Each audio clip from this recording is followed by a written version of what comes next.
नमस्कार। बीएड प्रथम वर्ष विषय पाठ्यक्रम से परिभाषा 4 पेपर और इसके अंदर आज हम लोग बात करेंगे बाल साहित्य की समझ की कि विद्यार्थियों के लिए, बालकों के लिए जो जिस साहित्य का निर्माण किया जाता है और बालक उनको रुचि से पढ़ते हैं, ऐसे साहित्य को हम बाल साहित्य कहते हैं। उसके अंदर किस प्रकार की रचनाएं आती है उसकी चर्चा हम लोग आज करेंगे। बाल साहित्य का अभिप्राय, बाल साहित्य का अभिप्राय बच्चों के लिए लिखे जाने वाले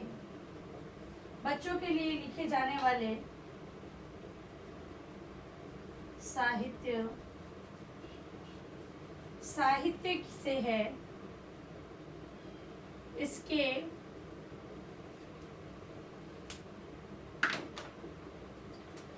अंतर्गत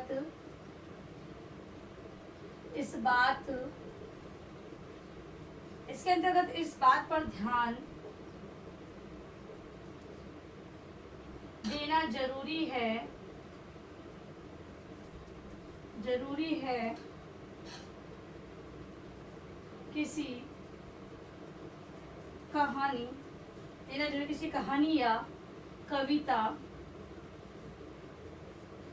या कविता मात्र में बच्चों के होने से वह बाल साहित्य नहीं हो जाता।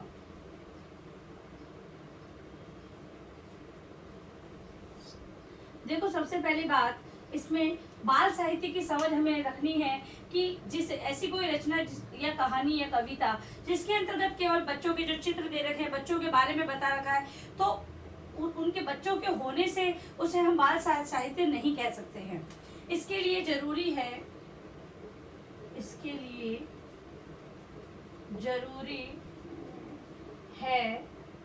कि वह बच्चों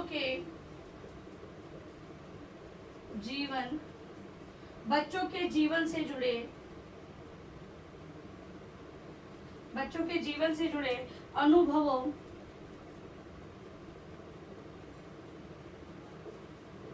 उनके द्वंद्व एवं उनकी कल्पनाओं आदि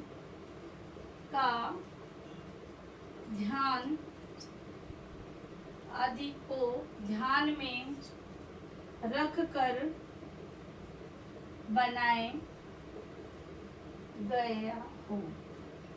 बाल साहित्य में इस बात का ध्यान रखना होता है कि बच्चों के जीवन से जुड़े अनुभवों, उनका जो द्वंद्व की स्थिति मतलब कि असमंजस की स्थिति होती है जहाँ पर विद्यार्थी निर्णय नहीं ले पाते हैं, तो इस प्रकार की स्थिति उनकी कल्पनाओं को ध्यान में रखते हुए बाल साहित्य की रचना की जानी चाहिए, या फिर उन्हीं रचनाओं को हम बाल साहित्य के अंतर्गत गिन सकते हैं। इससे यह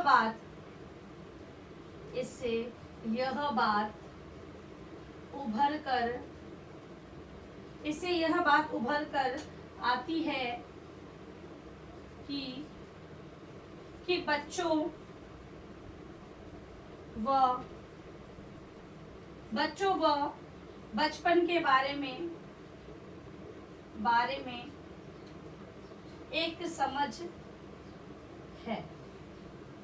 बाल साहित्य क्या है? बच्चों व बचपन के बारे में एक समझ है जिससे बच्चे को एक जागरूक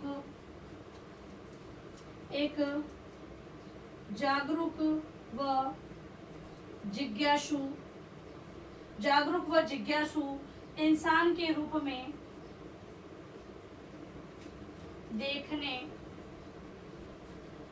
देखना बाल विकास से जुड़े मुद्दों बाल विकास से जुड़े मुद्दों को समझना को समझना व समाज को समझना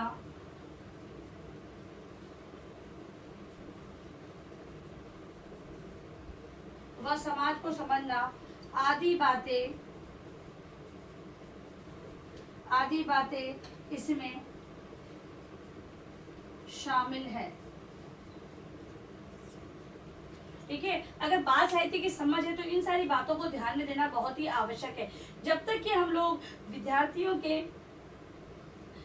के बारे में, विद्यार्थियों से जुड़ी जीवन से संबंधित घटनाएं हैं, उनमें द्वंद्व किस प्रकार रहता है, किन चीजों को हमें समझाने की आवश्यकता है, वो सारी चीजों को नहीं समझेंगे तब तक बाल साहित्य का निर्माण नहीं करवा सकते। कि बाल साहित्य का निर्माण विद्यार्थियों या बालकों को ध्यान में रखकर ही किया जाता है।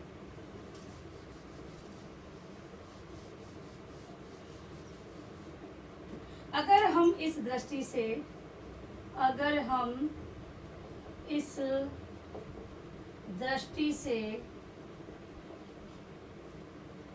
देखें तो यह बात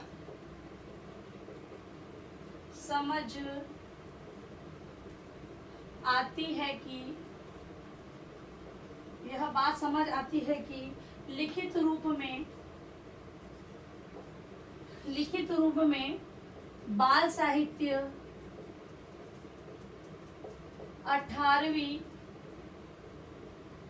18वीं शताब्दी में सामने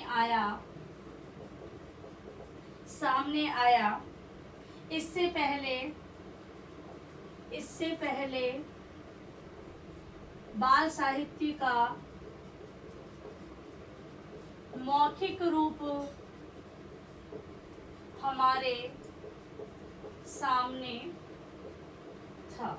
ठीक है, तो इन सारी चीजों को ध्यान रखते बाल साहित्य की रचना की जाती है। अभी परिभाषा के माध्यम से हम लोग बाल साहित्य को जानने का प्रयास करेंगे। एक परिभाषा प्रो एस के दुबे के अनुसार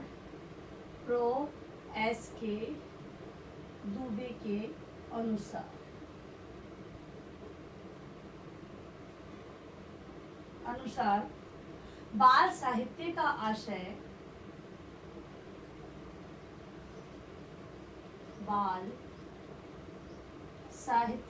आशय उन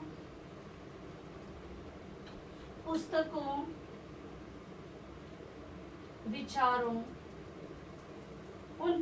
विचारों एवं लिखित रचनाओं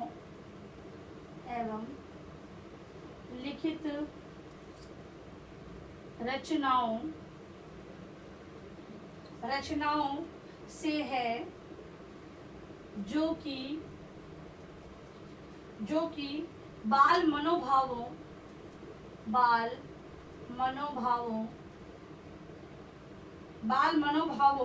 कल्पनाओं एवं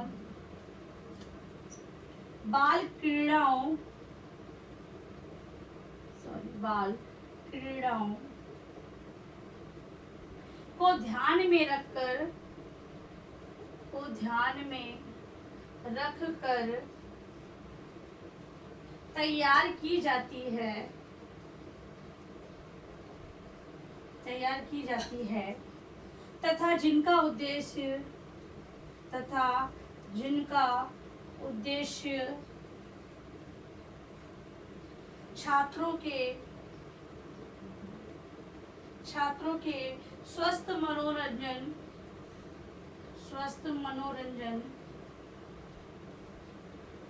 के साथ साथ उनका